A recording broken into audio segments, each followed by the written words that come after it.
Krishnamurti, in dialogue with Dr. Alan W. Anderson.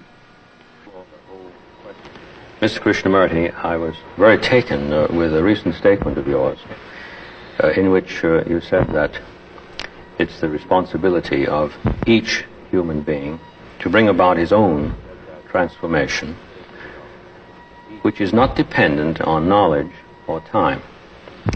And if it's agreeable with you, I thought that it would be a splendid thing if we explored together the general area of transformation itself. And after we've done that, perhaps the other related areas would begin to fall into place, and we could bring about in conversation a relationship among them. Don't you think, sir,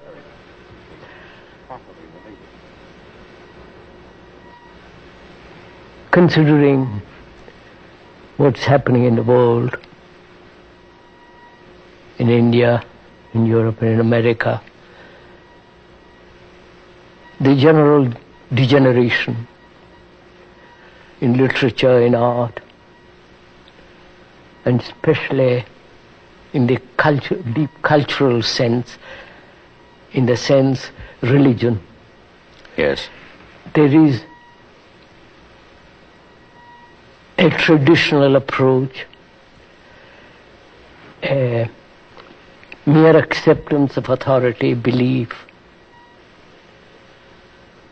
which is not really the religious spirit. Seeing all this, the confusion, the great misery, the sense of infinite sorrow, any observant and most serious people would say that the society cannot possibly be changed except only when the individual, the human being, really transforms himself radically, that is, regenerates himself fundamentally. And the responsibility of that depends on the human being, not on the mass or on the priest or on a church or a temple or mosque or whatever, but on a human being who is aware of this enormous confusion, politically, religiously, economically, in every direction. There is such misery, such unhappiness. And when you see that, it is a very serious thing to ask oneself whether a human being like oneself or another, whether he can really deeply undergo a radical transformation. And when that question is put to him, and when he sees his responsibility in relation to the whole, then perhaps we can discuss what relationship has knowledge and time in the transformation of man. I quite follow. We'd need then to lay some groundwork in order to move into the question itself. Yes, because most people are not concerned with the world at all. Most people are not concerned seriously with the events, with the chaos, with the mess in the world at present. They're only concerned very superficially. Problem of energy, problem of pollution, and so on, such superficial things. But they're really not deeply concerned with the human mind, the mind that is destroying the world. Yes, I quite follow. What you've said places in a very cardinal way the radical responsibility on the individual as such, if I've understood you correctly. Yes. There are no 5-year plans that we can expect to help us out. The word individual really is not the correct word, because individual, as you know, sir, means undivided, indivisible in himself. But human beings are totally fragmented. Therefore, they are not individuals. They may have a bank account, a name, a house, but they're not really individuals in the sense. A total, complete, harmonious whole, unfragmented. That's really what it means to be an individual. But you see, again, the word whole implies not only sanity, health, and also the word whole means holy, H-O-L-Y. Mm-hmm. All that's implied in that one word, whole. And human beings are never whole. They're fragmented. They're contradictory. They are torn apart by various desires.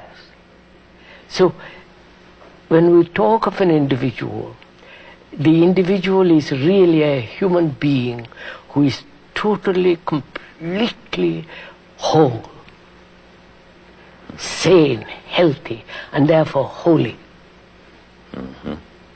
And to bring about such a human being is our responsibility in education, politically, religiously, in every way. Mm-hmm. And therefore it's the responsibility of the educator, of everybody, not just myself, my responsibility. It's your responsibility as well as mine, as well as his. It's everyone's responsibility. Absolutely, because we have created this awful mess in the world. Mm-hmm. But the individual is the one who must make the start. A human being. Right. Each human being, it doesn't matter whether he's a politician or a businessman or just an ordinary person like me in the street, it's our business as a human being to realize the enormous suffering, misery, confusion there is in the world. And it's our responsibility to change all that. Not the politicians, not the businessman, not the scientists. It's our responsibility. Therefore, the question arises from that: does a human being realize with all seriousness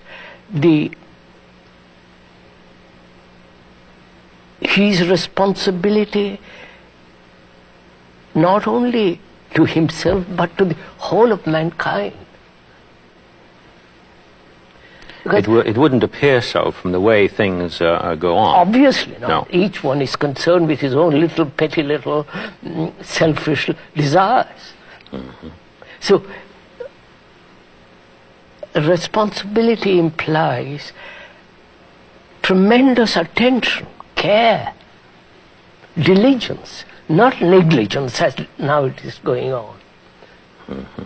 Yes, I do follow that. As you know, I have been all over the world, except behind the Iron Curtain and Bamboo Curtain. I've been all over. And I've seen dozens and thousands of people. I've been doing this for 50 years and more. Human beings, wherever they live, are more or less the same. They have their problems of sorrow, problems of fear, problems of livelihood, problems of personal relationship, problems of survival, overpopulation, and whether this enormous problem of death is a common problem to all of us. There is no Eastern problem and Western problem. The West has its particular civilization and the East has its own. And human beings are caught in this trap. Mm-hmm. Yes, I follow that. And they don't seem to be able to get out of it. They're going on and on and on for millennia. Therefore, the question is, how does he bring this about? That's as an each, as a one. Well, are we asking this question, sir? What place has knowledge in the regeneration of man, in the transformation of man, in the fundamental, radical movement in man? What place has knowledge, and therefore time? Fine. Is that what you're asking? Yes, yes, I am. Because either we accept that a change that is a genuine change means the annihilation of what preceded, or we're talking about a total transformation of something that abides. Yes. So let us look at that word for a minute. Good. A revolution, in the ordinary sense of that word, means, doesn't it, not an evolution, a gradual evolution. It's a revolution. No, it doesn't mean that. Right, I agree. A revolution is generally meant, if you talk to a communist, he wants to overthrow the government. If you talk to a bourgeois, he's frightened. Mm-hmm. If you talk to an intellectual, he has various criticisms about revolution. Now, revolution is either bloody, yes, or revolution in the psyche, yes, outward or inner. outward or inner. The outward is the inner. The Yes. inner is the outward. There is not the difference between the outer and the inner. They are totally related to each other. Then this goes back to what you mentioned earlier, that there's no division, even though intellectually you make a distinction, here that's right. between the The I outer. and the we. That's right. Yes, of course. So, when we talk about change, we mean not the mere bloody revolution, physical revolution, but rather the revolution in the makeup of the mind Of each of person. human beings. Right. The way he thinks, the way he behaves, the way he conducts himself, the way he operates, he functions, the whole of that. Now, whether that psychological revolution, not evolution in the sense gradualness, No. what place has knowledge in that? What place has knowledge in something that in, occurs? in the regeneration of man, which is the revolution, the inward revolution, which is which not will affect the outer. which is not a gradual progress. No, obviously, No, right. the gradual process is endless. Exactly.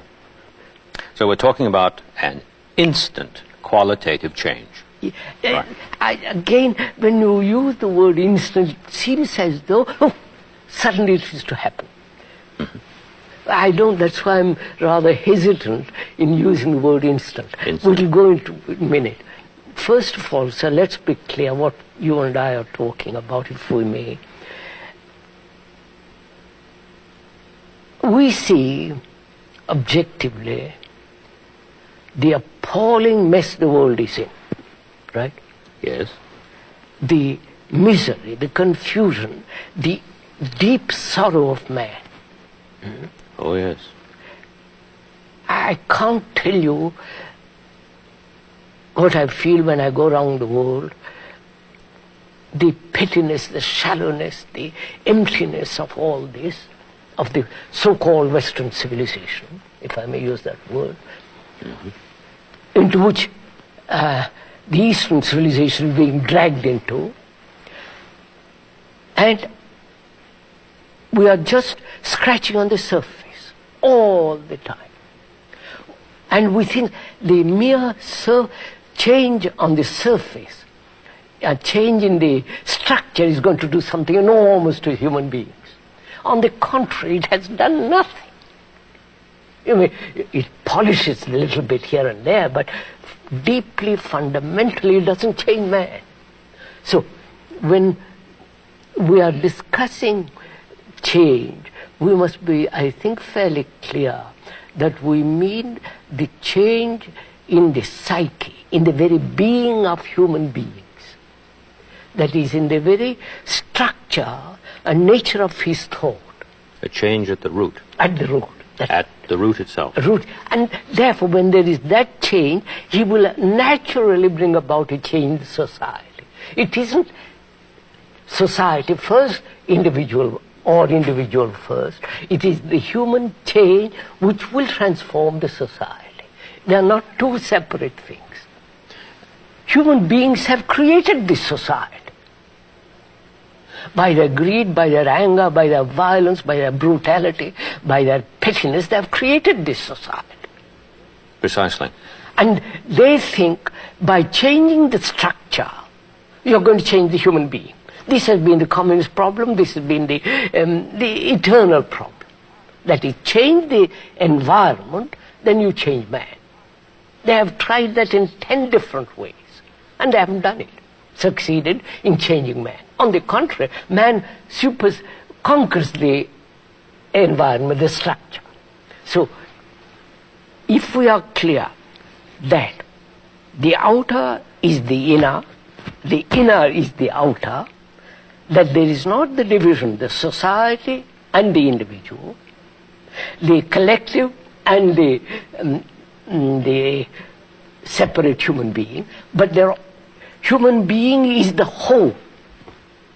He is the society, he is the separate human individual, he is the factor which brings about this chaos. Mm-hmm. Mm-hmm. Yes, I'm following that very closely. He is the world and the world is him. Yes. Therefore, if he changes, the whole thing everything changes. If he doesn't change, nothing changes. That's right. I think this is very important because we don't realize, I think, this basic factor that we are the world and the world is us. That the world isn't something separate from me and me separate from the world. You're born in a culture, Christian or Hindu or whatever culture you're born in, you are the result of that culture. Mm-hmm. Mm-hmm. And that culture has produced this world. The materialistic world of the West, if one can call it, which is spreading all over the world, mm-hmm. destroying their own culture, their own traditions. Everything is being swept aside in the wake of the Western culture. Mm-hmm. And this culture has produced this human being. And the human being has created this culture. Exactly. I mean, he has created the painting, the marvelous cathedrals, the marvelous technological things going to the moon and so on, so on. So human beings have produced it. It's the human beings that have created the rotten society in which we live. It's the immoral society in which we live, which human beings have created it. Oh yes, there's no way to deny that. And therefore, the world is you, you are the world. There is no other thing.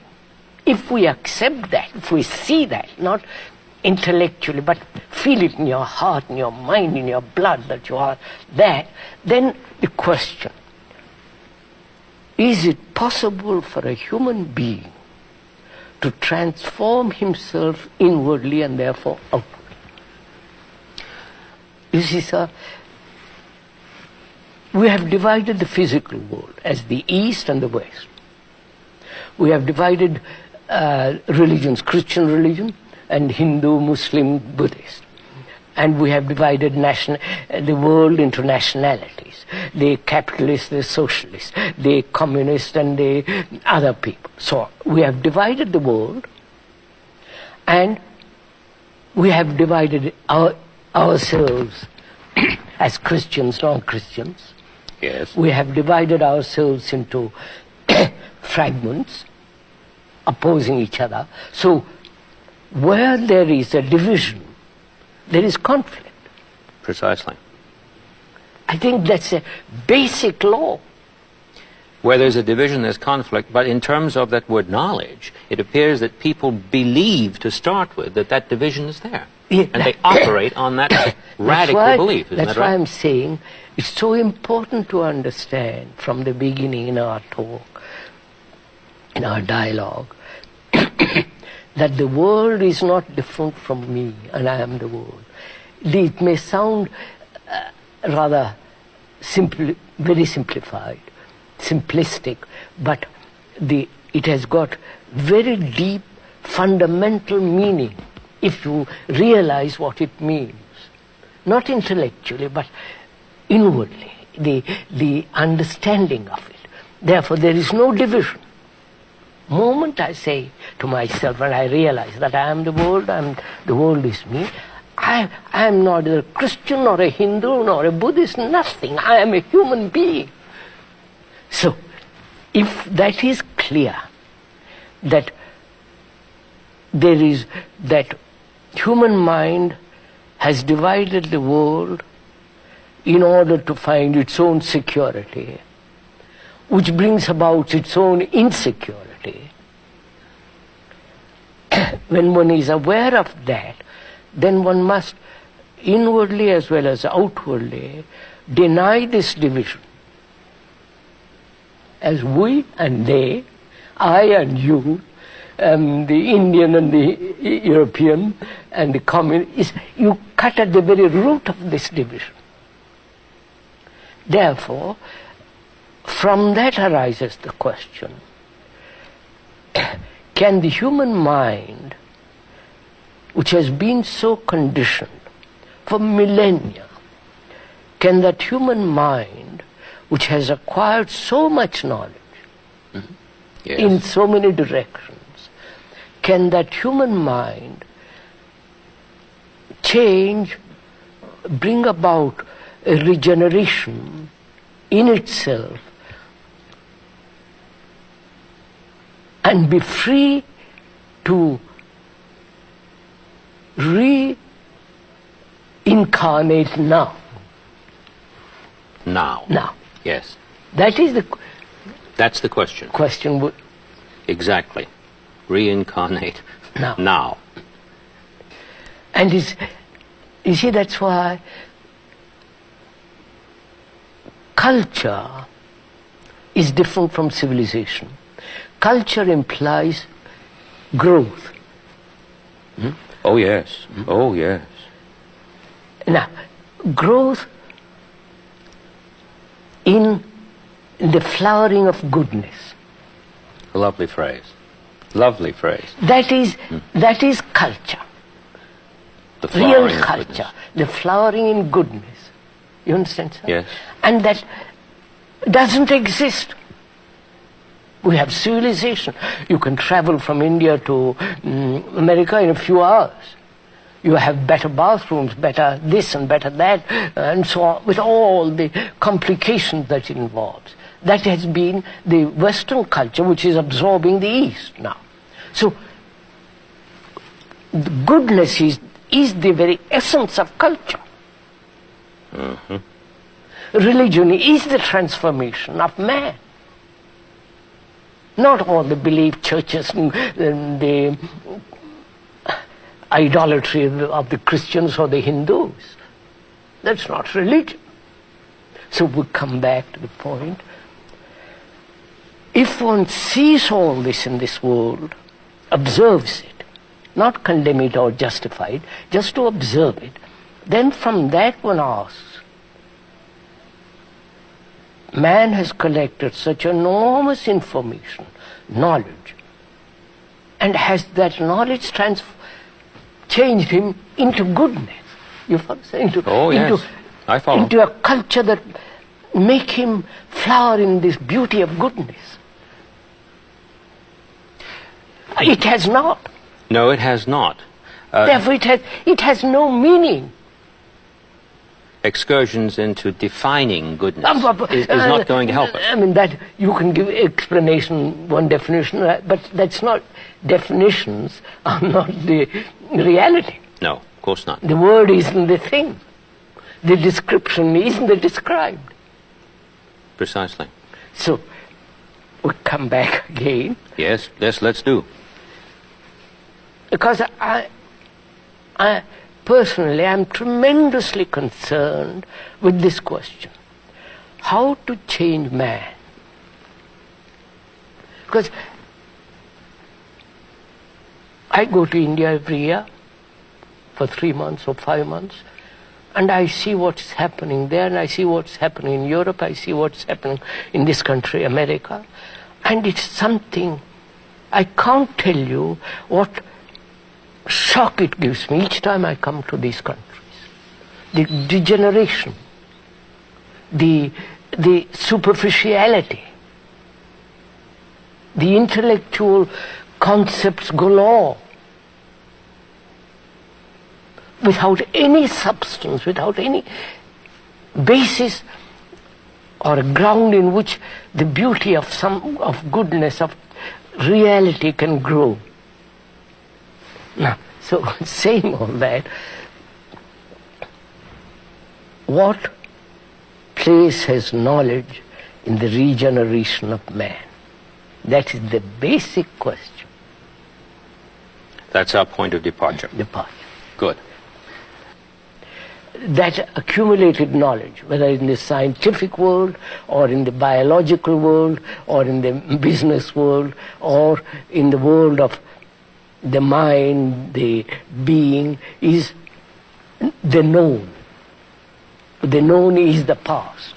Therefore, knowledge is the past. Knowledge cannot be in the present. I can use knowledge in the present. But it's funded from the past. Yeah, but it has its roots in the past. Yes, I follow. Which means, that's very interesting, whether this knowledge which we have acquired about everything. Mm-hmm. Yes. You read any, I personally don't read any of these books. Neither the Gita, Bhagavad Gita, Upanishads, none of the psychological books, nothing. I'm not a reader. I have observed tremendously all my life. Now, knowledge has its place. Oh, yes, yes. Let's be clear. Yes. That's oh, yes, in the practical order. Practical, technological. Exactly. I must know where I'm going. Precisely. Physically and so on, yes, so on, so yes. on. Now, what place has that, which is human experience as well as scientific knowledge, what place has that in changing the quality of a mind that has become brutal, violent, petty, selfish, greedy, ambitious, and all the rest of that? What place has knowledge in that? Well, going back to the statement we began with, namely that this transformation is not dependent on knowledge, no. Then the answer would have to be, it doesn't have a place. Therefore, let's find out what are the limits of knowledge. Yes, yes, of course. Where is the demarcation? Freedom from the known. Yes. Where does that freedom begin? Good. You understand? Yes, now I know precisely the point at which we're going to move from. Yeah. Where does that freedom begin? Which is not dependent on this funded accretion from That's the past. Right. So, human mind is constructed on knowledge. Yes. Has evolved through millennia on this accretion, on tradition, on knowledge. Yes. It is there. And all our actions are based on that knowledge. which by definition must be repetitious. Obviously. Of course. And it is repetitious. Mm-hmm. So, what is the beginning of freedom?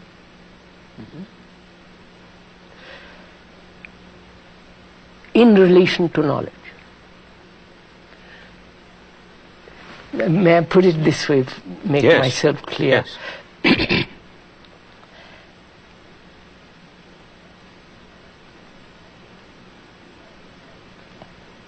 I have experienced something yesterday that has left a mark.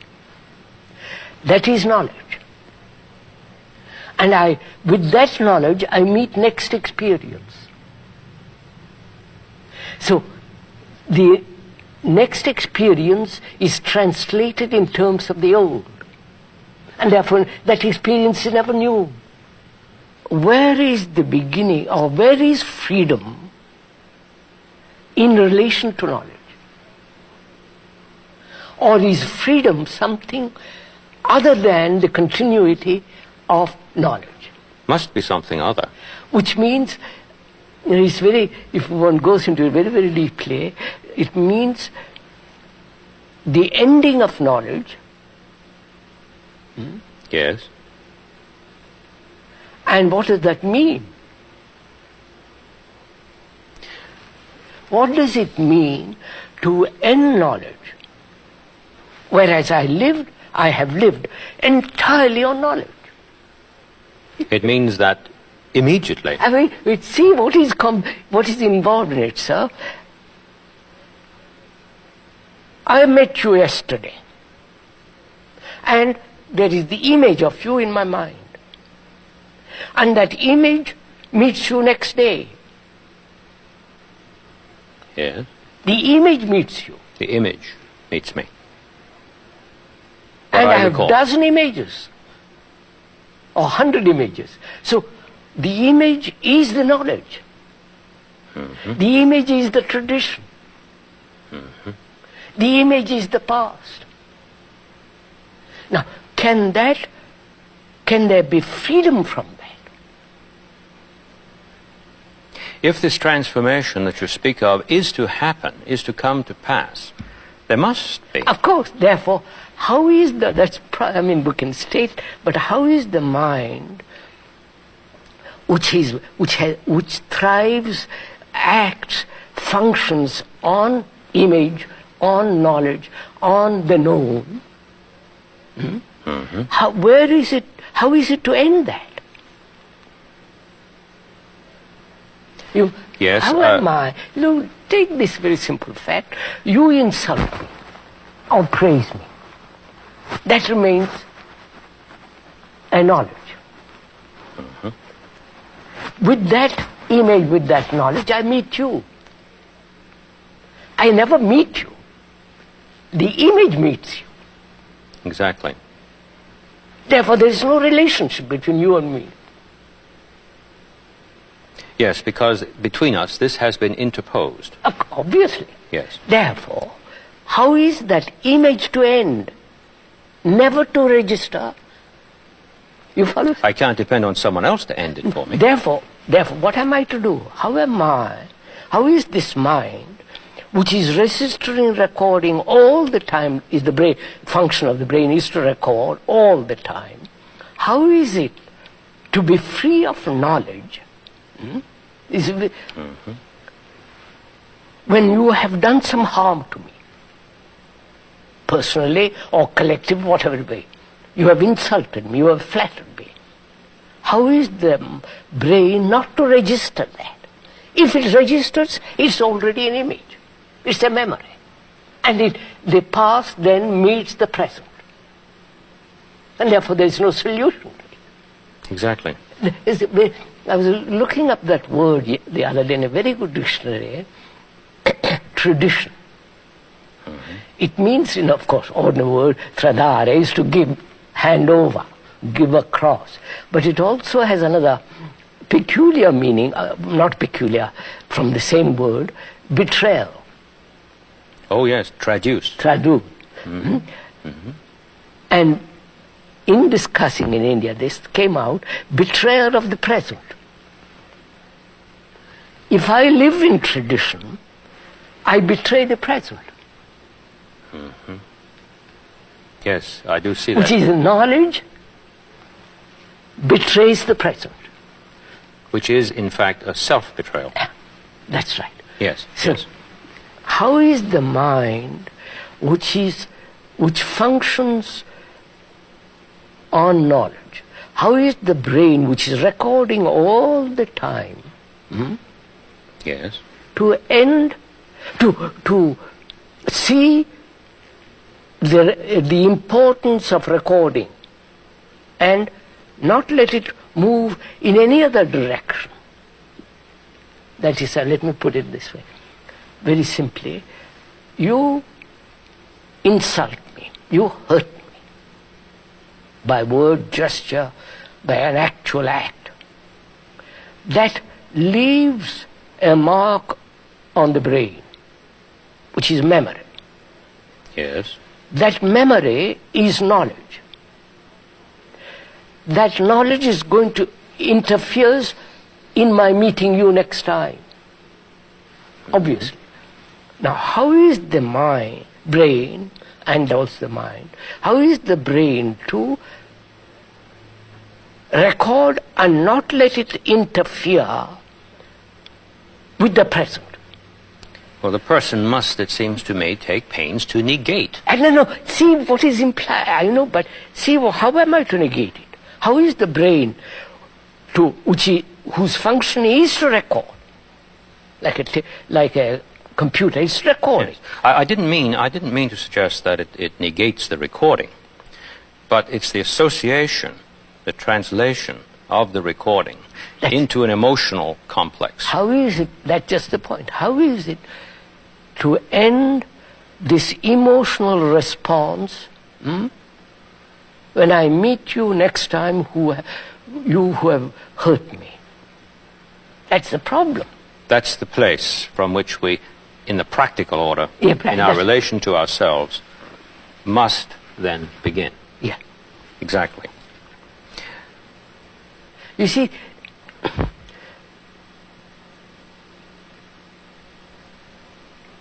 religion is based on tradition. Religion is vast propaganda, as it is now. In India, here, anywhere else. Propaganda of theories, of beliefs, of idolatry, worship. Essentially based on the acceptance of a theory. Yes. Yes. Essentially based on an idea. A statement, a postulate. I mean, there are Oftentimes. ideas put out by thought. Right. And obvious, that's not religion. And so, religion as it exists now is the very denial of truth. Yes, I'm sure I understand you. And if a man like me or wants to find out, discover what the truth is, he must deny the whole structure of religion as it is, which is idolatry, propaganda, fear, Yes. division, you're Christian, I mean, all that nonsense, and be a light to oneself. Not in the vain sense of that word, or light, because in darkness, the world is in darkness. And a human being that has to transform himself has to be a light to himself. And light is not lit by somebody else. So there's a point at which he must stop repeating himself. Is that correct? Correct. In a sense, we could use the analogy perhaps from surgery.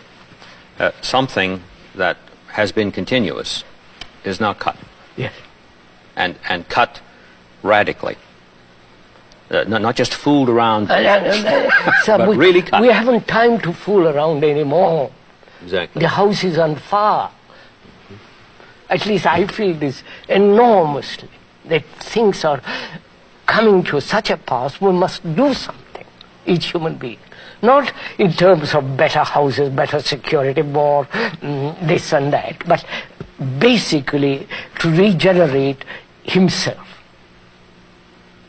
But if the person believes that in cutting himself from this accretion, that he is killing himself, then he's going to resist that idea, isn't he? Of course, of course. Therefore, he has to understand what his mind has created. Therefore, he has to understand himself. So he starts observing. And himself. Himself. Which is the world. Yes. Not learning 5 languages to And be able to construe. That's all I know about. No. Yes. Yes. Or going to schools where you learn sensitivity and all that rubbish. The description is not the described. And if you are not concerned with the description, but only the thing what is, then we have to do something. When you are confronted with what is, you act. But when you are concerned with theories and speculations and beliefs, you never act. So it's like a man who is hungry. Any amount of description of the right kind of food and the beauty of the food, it will never satisfy him. He is hungry, he wants food. So all this implies, doesn't it, sir? Several things. First, can there be freedom from knowledge?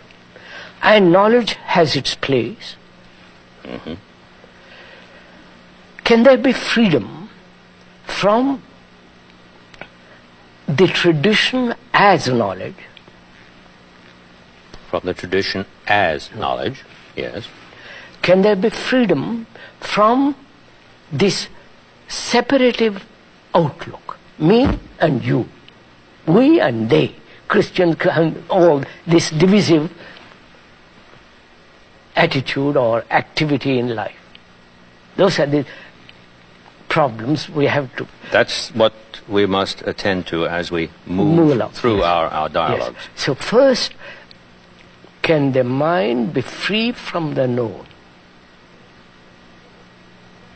I mean, not verbally, but actually. But actually, yes. I can speculate about what is freedom, what is all the rest of it. But see the necessity, the importance, that there must be freedom from the known. Otherwise, life becomes repetitive, continuous, superficial scratching. It has no meaning. Of course. In our next conversation together, I hope we can begin where we've just left off.